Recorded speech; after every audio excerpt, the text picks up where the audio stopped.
Breaking news. Your dream life isn't going to happen because you made a vision board. You're going to need goals, grit, and some woo-woo shit. This podcast is about getting clarity on what you want, having the grit to do the actual work, and most importantly, constantly training your brain to be your bitch. Ready to be inspired? Here is your host, best-selling author, Una Duncan. Hey, Lisa Kay. I am so happy to have you on the show. I'm so happy to be here. So I have been spending a lot of time on your site because I'm absolutely fascinated by what you do. So your main promise on your site says that you want to help people make decisions that they can trust. And I love that. It's so simple and clear. And I would love for you to just talk right off the bat. Why is that so important that we can make decisions that we can trust? One of the things we don't realize, we make thousands of decisions a day.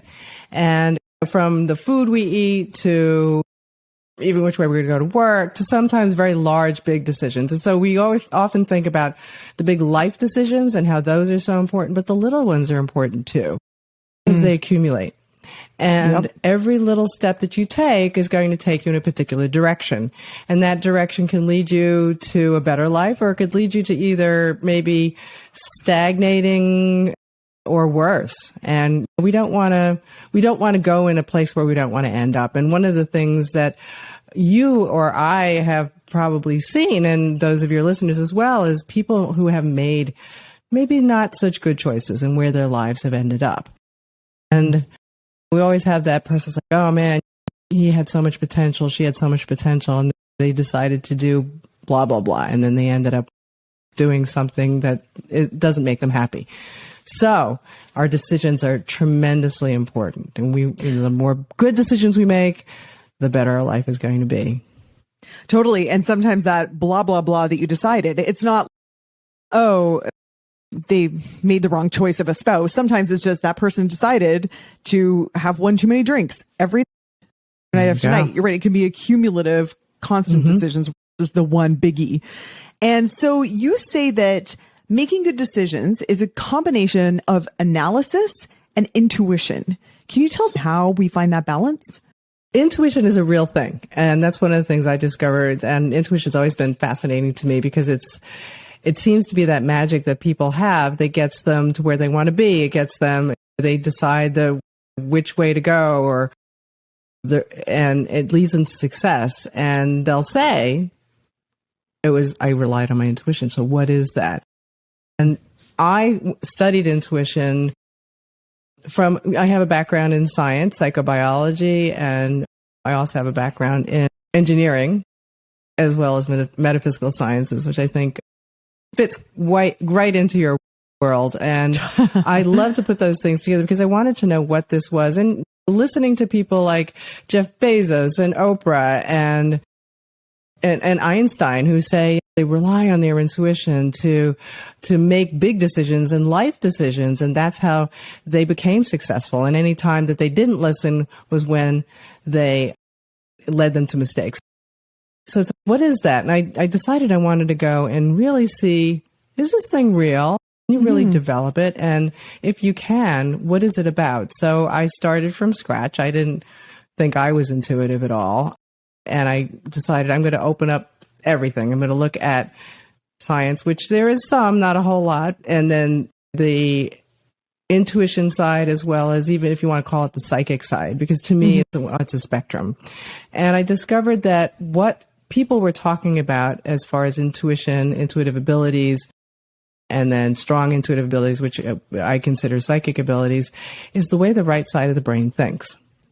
And I started to put the pieces together and I realized, so what people are doing is they're accessing the information that's in the right side of their brain.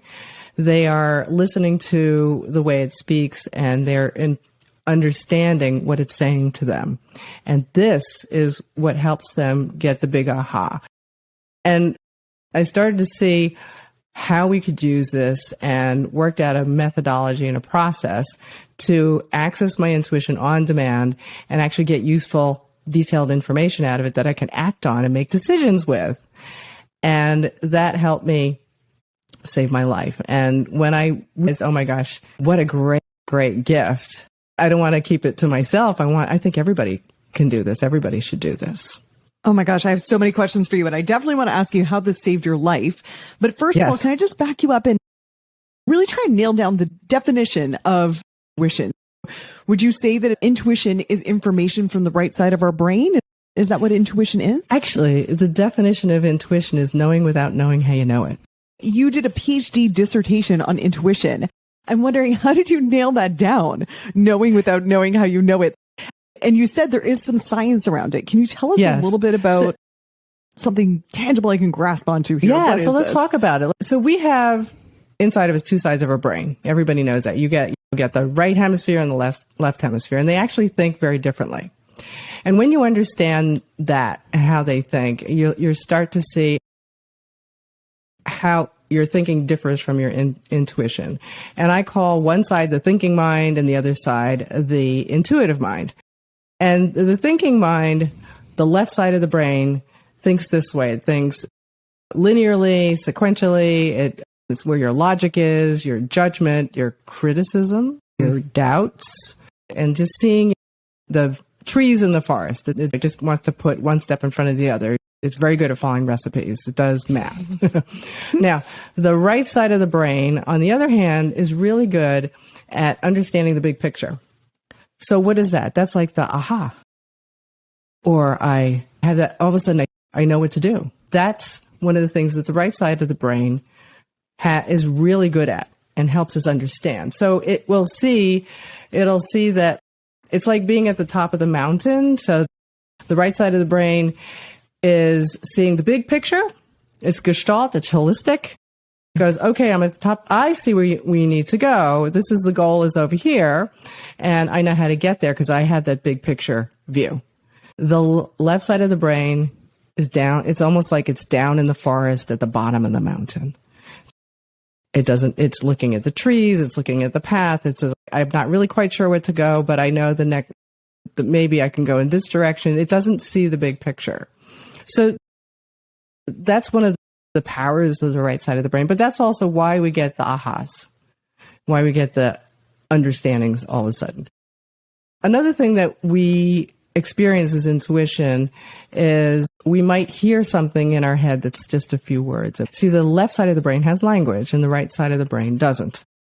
So that's why people who have a stroke in the left side of the brain have trouble speaking oftentimes. And that's one of the ways you can distinguish between thinking and your intuition is that if you hear a lot of words going on in your head, that's your thinking mind. But if you hear something like, go talk to that person or say hello to her, just like that, it can be your intuition because it doesn't have that many words. It speaks very briefly, very in short little things. And I can give you an example. So I was driving down the parkway once. And so I looked up and I saw in my rearview mirror, there was this big black SUV. It was barreling down on me. And I knew that they probably wanted to get by. So I thought, okay, I'll just pull over to the right lane. And in the right lane, just a little bit ahead of me was a green car. And I was like, oh, well, I'm going pretty fast. All I have to do is slip in front of them, right? And then I heard in my head, get behind the green car. I was like, really? But all I have to do is just speed up a little, get in front of it. And I heard again, get behind the green car. I knew that was that voice. I was like, okay, there's my intuition talking to me. So I said, all right, I'll just get behind the green car. So I slowed down, got behind the green car, and that big black SUV zoomed past me. And 2 seconds later, we went under an overpass. And my husband, who was in the passenger side, he points up and he goes, look. I said, what? He said, it was a policeman with a radar gun. So it was a speed trap. So we come out the other side, and of course what happened is the police pulled him over, the big black SUV, gave them the ticket, and I was okay. Now, if I had gotten in front of the green car, who would have gotten the ticket? Yeah, you would have. That's how it comes to you. It comes to you. And the reason why I was able to hear my intuition and recognize it is because I learned what it sounds like. I learned what it feels like. Another way it comes is pictures, right? Sometimes I saw the face of my friend, and all of a sudden they rounded the corner and they were there. So the right side of the brain talks in pictures. And it also talks in symbols, and it doesn't have very many words. And so these are what I call the characteristics of intuition. And I started to realize, when people talk about it, it's like, well, I felt that. The right side of your brain is more connected to your feelings than the left side. But it isn't exactly feelings, right? I have friends who are just generally anxious. So they would always be like, "Oh, I got a bad feeling about getting on this plane." But I'm like, you always have a bad feeling. They're just generally live in that sort of emotional state because they've practiced it so much. How do you know if it is just an emotional habit that you've practiced versus true intuition? That's a great question. So this is a skill you have to work on. Because we haven't worked on our intuition. We don't know what it is. It's strange to us because we ignore it all the time. We don't even know that it's there, but it is there. We just don't know the difference between it and our thinking mind. And so what we have to do is we practice working with it. We practice good intuition exercises, which will allow you to experience what intuition is like. And so that you can recognize it versus your thinking mind. That's number one. Number two is intuition is never going to scare you. It's not overwhelming feelings. It's subtle. People always say, "Oh, it's subtle," or "I thought I heard something," and then they realized, "Oh, it was their intuition was talking to them." It's a very subtle experience. So how do we know that it is intuition? It's just like getting to know somebody. I'll say, for example, how do I know it's talking to me? If you were at a party, let's say, and there are a lot of people there, and you went with your best friend. And a lot of people are talking, and maybe you got a drink in your hand and you're talking to some new people, and your best friend walks up, and there's a lot of sound in there, and they walk up to you. You can't see them, but they call your name. All of a sudden you'll turn. Why? Because you recognize their voice and you recognize your name. Because we're so used to it and we know it well. Yeah. And that's what we're learning. We're learning, oh, I heard that voice. And that's why I recognized that voice, because I know what it sounds like, because I've been practice, that I can hear it in any situation. I know what it sounds like. I know what it feels like. I know the feeling of intuition. Mm-hmm. I know when I'm getting a pop of an image or an overall understanding. Because and that's how we do it. It's just like any skill. Did that help? It does. You know what? You're reminding me. I have a friend who is a priest, and he would call his intuition, he would use the words, getting downloads from God, language around this. And so he says that he believes that if he doesn't listen to those downloads, then they will start to get quieter. He practices listening to them, even if he doesn't want to. Because he says sometimes he'll be out for brunch and he'll get a hit to say, leave a $15 tip or something. And he's like, oh, I don't want to. I'm feeling broke right now. And he's like, yes. But if I don't, then those messages are going to get quieter. And I think, yes. Yeah. I think what happens is it's all conditioning. What we do over and over again, it's like a habit, right? So if you make a habit of ignoring it, of not listening, we do that with people. There's some people we don't want to listen to. So we make a habit of not listening to them. Then they talk and then we just don't hear them anymore because we trained ourselves not to listen to them. So you could train yourself not to listen to your intuition. And I think a lot of us do, because maybe when we were young, we heard it and we acted on it and we told our family or our parents and they're like, what are you talking about? Or they get freaked out about it and they tell you don't do that anymore. And then you squash it. Yeah. Yeah. Okay. So I want to back up and I want to hear your story and how this saved your life. Tell us about that. Sure. So I wasn't feeling very well. And I thought, maybe I've got a cold or a flu. And one night I woke up and I was shaking uncontrollably. I had a low-grade fever. I usually don't shake when I have a fever, but I had a low-grade fever. And I was shaking. I couldn't even hold a glass of water. And I got scared. And so I told my husband, I said, call 911. There's something wrong. And so he called 911 and the ambulance came and brought me to the hospital. And by the time I got there, I wasn't shaking anymore. But they did some tests and they found out that I had some bacteria in my blood, but I was stable. So they sent you home. And they said, go see your doctor in the morning. So I did. I went and saw my doctor. And he did what most doctors do. They give you pills. So they gave me antibiotics. And I was taking those. And one of the things I noticed was that every now and then, my heart would start to pound in my chest and I'd be short of breath. lying down in bed because I was still in bed. And I thought, that's weird. And these bouts would come and go, and they seemed random. And one time it happened a day or two later, and my heart was starting to race, and I was short of breath, and I looked down at my hands, and they had turned white. And I was like, oh, well, this is not right. So I called 911, and then they took me back to the hospital. So I go in, they do tests again, and I still had bacteria in my blood, but I wasn't short of breath anymore. Wait a minute, what are these bouts where my heart's racing and I'm short of breath and I'm not doing anything? And the doctor goes, oh, that was fear. You were hyperventilating. And I looked at him and said, no, I don't think so. I've been in situations where I was way, way more afraid, and that didn't happen to me. I don't think that's right. No. You were afraid. You're okay. Just go home. Keep taking your pills. So I had to go home. At this point, I'm getting concerned because we know, our bodies tell us there's something not right, that this was not a normal flu or cold or something. And so I was getting concerned, and the bouts were coming closer and closer together now. It got to the point where I couldn't stand up for longer than 3 minutes without feeling like I was going to pass out. So I turned to my intuition and I said, what should I do? Is this serious? And it was serious, but if I found an infectious disease specialist, I'll be okay. It's Friday afternoon. Now, Friday afternoon at 4:00, and you try to find a new doctor. I'm sure anywhere in the world, it's the same thing. What do you think's going to happen? Oh, they're all gone home. For sure, yeah. And nobody's returning my calls. Saturday, the same thing. And I'm getting very concerned. Sunday, I'm thinking, what should I do? And I turned to my intuition, and I was guided to read a book that was been on my shelf for years. It was How to Find the Best Pediatrician. Now, I'm thinking, okay. Yeah.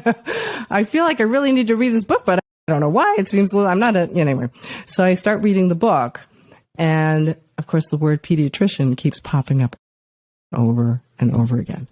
And then I realized, you know what? Our pediatrician is a friend of mine, and he lives down the street. Maybe he knows somebody who could help me. So I pick up the phone to call him. In my head pops, he's away on vacation, leave a detailed message. Okay. So I dial, ring, he doesn't pick up. I leave a detailed message.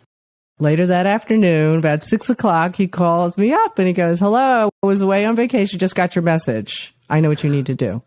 Wow. You need to see an infectious disease specialist. I know one. He will see you right away. I highly recommend you see him tomorrow, which was Monday. So I saw that doctor. He took more tests, and he called me back and he said, we have more information now. Yes, you still have bacteria in your blood, but you have a heart infection.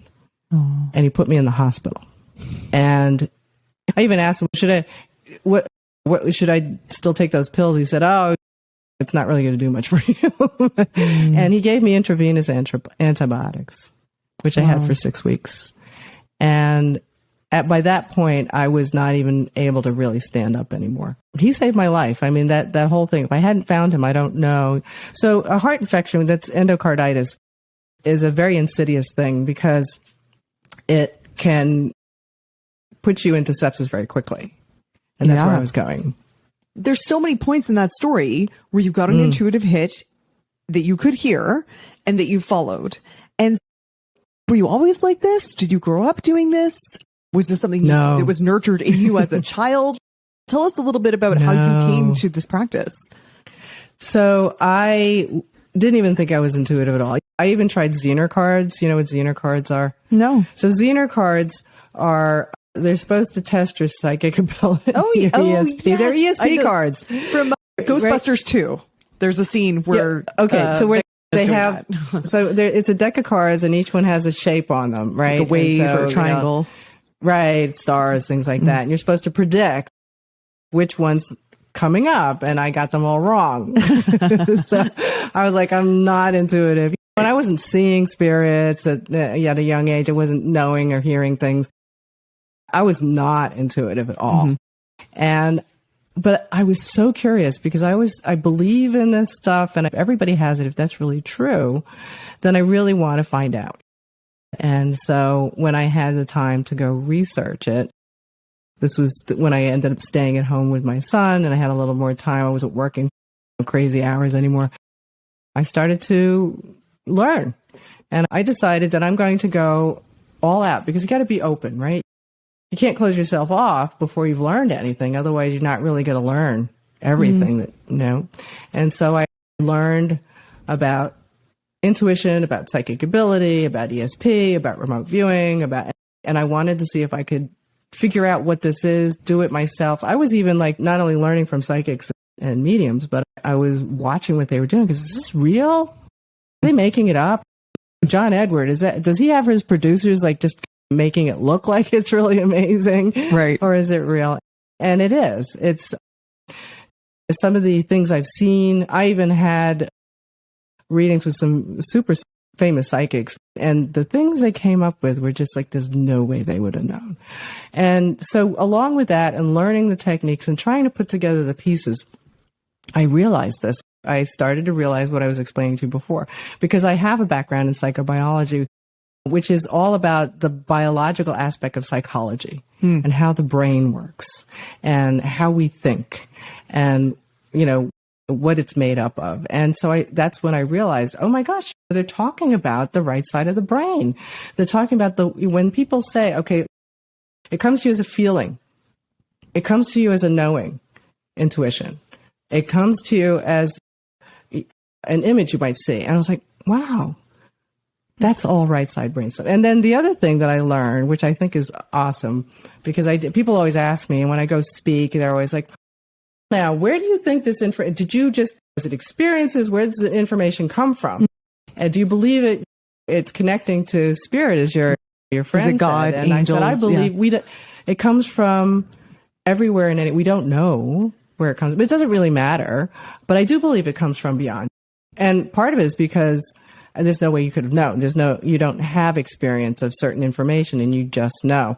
And yeah, I believe that we are often looked after or protected, whether it's your angels or your guides. And I don't know if you've heard of Jill Bolte Taylor. So she's a neuroscientist, and she had a massive stroke in the left side of her brain. And one of the things that she said was an interesting experience, other than the panic of having a stroke at the time, was that, oh, wow, I'm getting to see what it's like for one side of my brain to turn off. Because she started to experience only what the right side of the brain was feeling or doing for her, because the left side of the brain started to turn off. And one of the things she experienced was a connection to all that is. She felt at one and at peace, at one and bliss with everything. And that's the experience of what people would call enlightenment. That's the Eastern philosophy. Hinduism, Buddhism, one of the things that they are looking to attain is enlightenment, which is the experience of oneness with God, of all that is. And that's what she experienced, just because she had a stroke in the left side of her brain. So to me, that was this is how we get that information. So your priest is right. This is where he's getting the downloads from God, the Holy Spirit. People say that's what it is. I'm getting a message from the Holy Spirit. Yeah. And this is what I believe. I will say, though, that most of my friends are not priests. And, a lot of people would really struggle with ideas of it coming from beyond us or the spiritual. I know that you say anyone can learn this. What if someone is like, hey, I don't want to hear any of your woo spiritual stuff. Am interested in accessing a part of my brain that may be underutilized. What would you say to that? Would you say that person can still tune into this, or do you think they're not totally, quite getting absolutely. Because again, it goes back to where's the information coming from, right? And I actually say this in my book. If that doesn't appeal to you, if you don't agree with it, you could still use this, because there's information. Look, that's half of your brain. Yeah. So 50% of all this treasure of information is there that we're ignoring. And if you want to access that bigger picture understanding, that being able to think in parallel, being able to get information that is not so bogged down in fear and the detail and twirling around and second guessing. Mm-hmm. That's what the right side of the brain does for you. You're thinking with the whole brain now. Yeah. You say somewhere on your site that what clouds our intuition is the ego.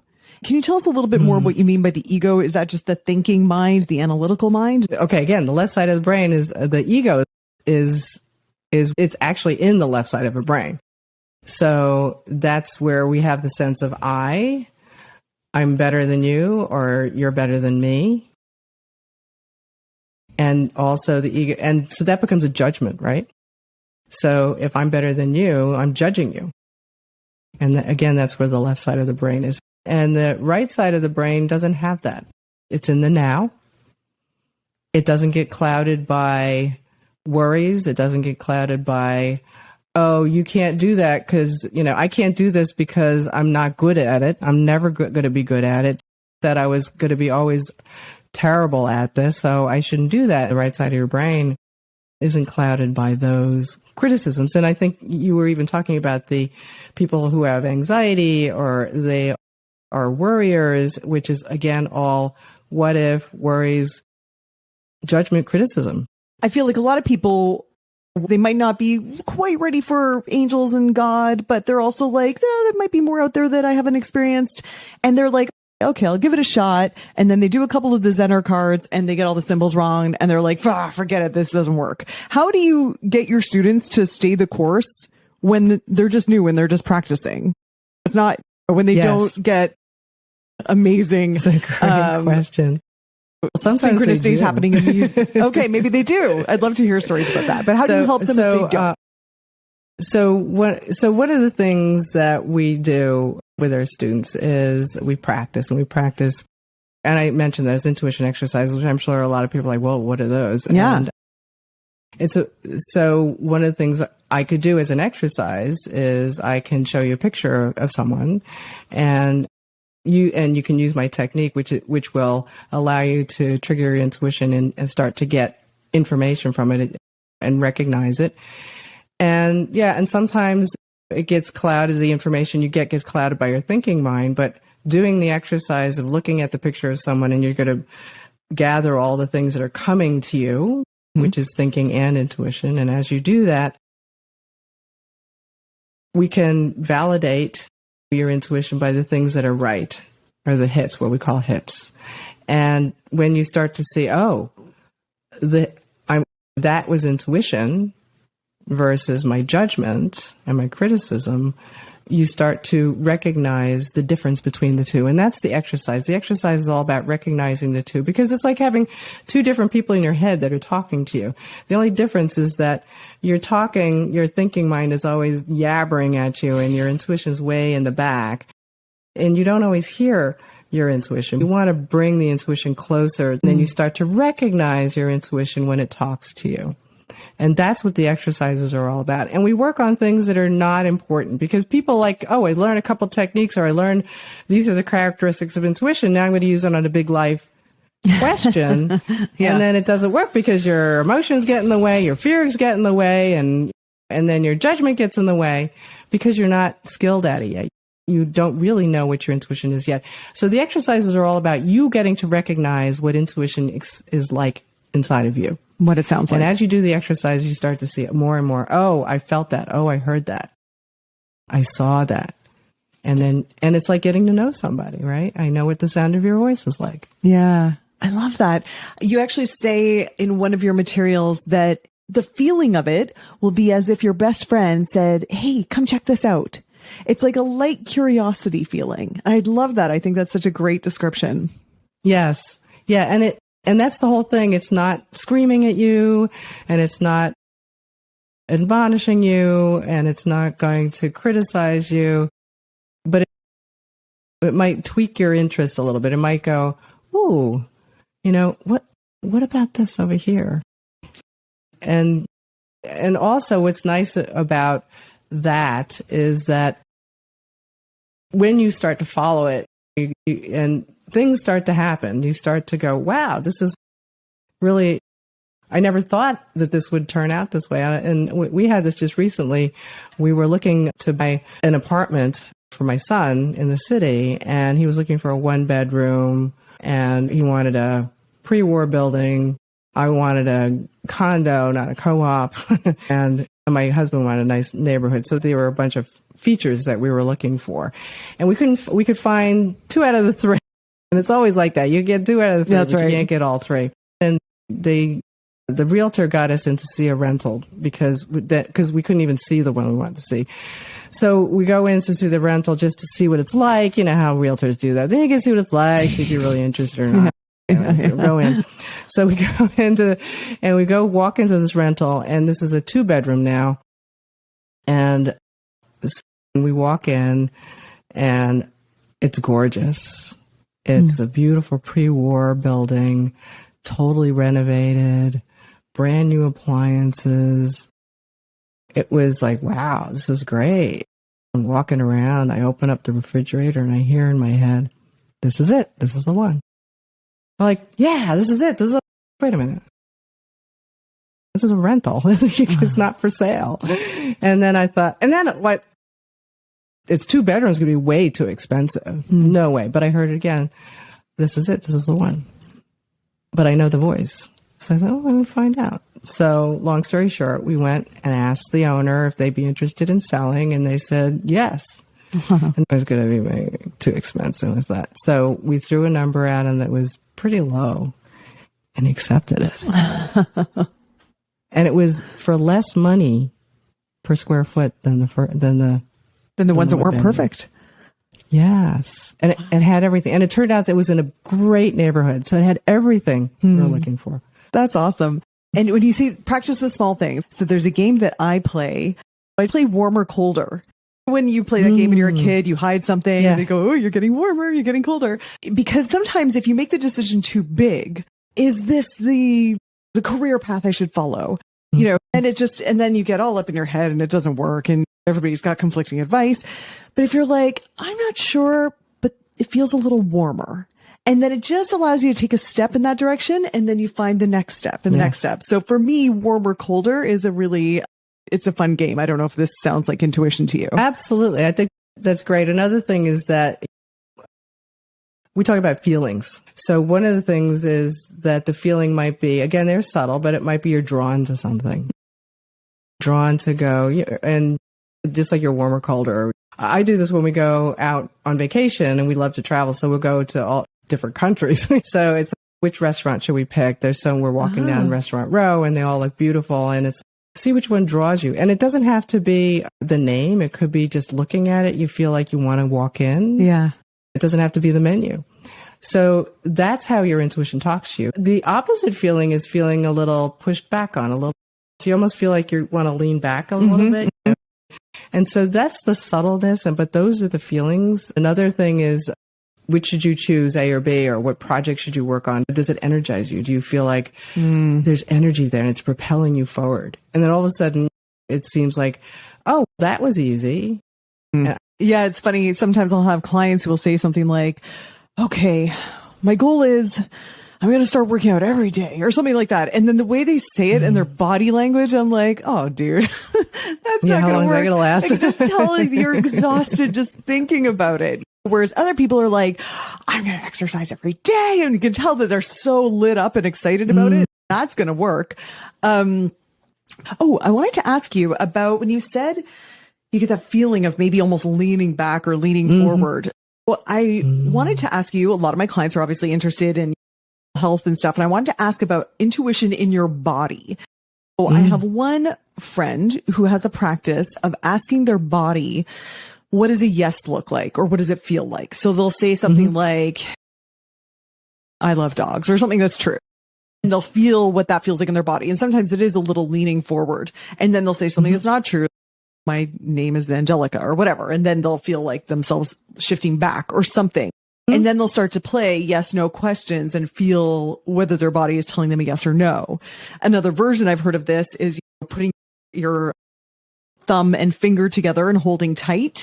Then if it's a no, then that will be weak. Your body will be weaker. your arm up, ask someone a question, and their arm will come down if it's a no.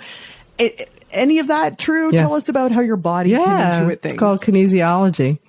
Our whole body is really reacting to a knowledge that's not totally just in our left brain. And I think that works. I think it's valid. I also think you just have to be careful because you can game the cheat. system. Yeah. And that's the hard part. Your body is telling you things. And I think you talk about leaning forward or feeling like you're being pushed back. Certainly as a woman, you feel this. I think women have this radar, right? If somebody, even though they don't look or act in a certain way, you might have an intuitive, instinctive sense that there's something about this person that's not right. And you'll feel it in your body. You'll feel like you start to lean away. Those are the signals that your intuition is telling you to pay attention. I wanted to take you back to the health and fitness stuff because I know my audience would be interested in that. How could one use their intuition to get healthier? My most popular blog post is intuitive eating. Okay. We eat things. Sometimes we eat things because they taste good. Sometimes we just eat. Yeah. And our body is saying, number one, you're done. You should stop eating. Or this is not really good for you. But we eat it anyway. And we ignore those signals. And we need to pay attention to them. And I think that's going to help us be healthier. So what would be great first steps for someone who is interested in quieting the chatter, making the intuition a little bit louder, starting to practice with those little daily decisions? What should I have for lunch? Good one. That's the first one, is the little practice of which way to go for work. Take a pause and ask, which way are you drawn? Does all of a sudden that side of the street look lighter than the other side? Or what should I eat? One of the things that I do all the time is when you go to the grocery store and, I want to get apples. It's like, why don't you use your intuition to help you pick which apple to buy? What are you drawn to? Because that starts to entrain in your brain the pause of okay, let's take in what I'm seeing, feeling, thinking on that subtle level. So that's one thing. The other thing is everybody thinks, I have to quiet my mind to hear my intuition. No, you don't. What you need to do is and we just talked about it, is be more aware of your intuition. Because what happens when you're in a crisis situation? How do doctors do it in the ER? How do, soldiers listen to their intuition? Or I interviewed a fighter pilot. What does it feel like to you? And they've got so much going on in their head, they can't turn that off. Yeah. But what you're trying to do, just as I explained earlier, is you're trying to get your intuition to be louder to you. So you recognize it with all the things that's going on in your head. I'm in this apartment. Oh, this is a nice. Oh, okay. So it's an open format. We've got the living room is open and it's connected to the kitchen. The refrigerator. Oh, this is a full size. The other one was a small size. All this stuff is going through my head, and I hear this is it. This is the one. Yep. So that's what we want. So I don't want people to think I have to quiet my mind. So the third thing is recognize the characteristics of intuition. And that's what I teach people. The first thing is it's not a lot of chatter. It's not going to be criticizing you. It's not going to be putting you down. It's not second guessing. And it can be a word. It can be a face that pops in an image that pops in your mind, or it could be a subtle feeling. So those are the three things. I love it. Thank you. And tell us more how people can get in touch with you, how they can learn more. I think you've got I know because I downloaded it. You've got a great freebie on how people can get started with this. Where can people reach you? You could go to lisakaintuition.com, and that's where you can download the freebie. And what that is, it's a quick little starter on how to recognize your intuition. We talk about those intuition characteristics so that you can start to try to use them when you're making decisions, and start with the small decisions. And then you'll have it available for the big decisions. Yeah, it's about practicing and doing more and working at it like any other skill, so that when you have to make a big decision, you can hear it better. I love it. Know what it's telling you. That's great. Lisa, I'm so glad I followed my intuition in getting in contact with you. I've enjoyed this conversation so much. Thank you so much for sharing this. Me too. It was a great pleasure being here and talking to you. Hey, dude, thanks for listening. If you like this episode, make sure you're subscribed so you can get the next one. And by the way, if you rate and review this podcast, it really helps me get found by other people who need some goals, grit, and some woo-woo shit. And be sure to connect and DM me at Una Duncan on Instagram and let me know what you thought of the episode. Chat soon.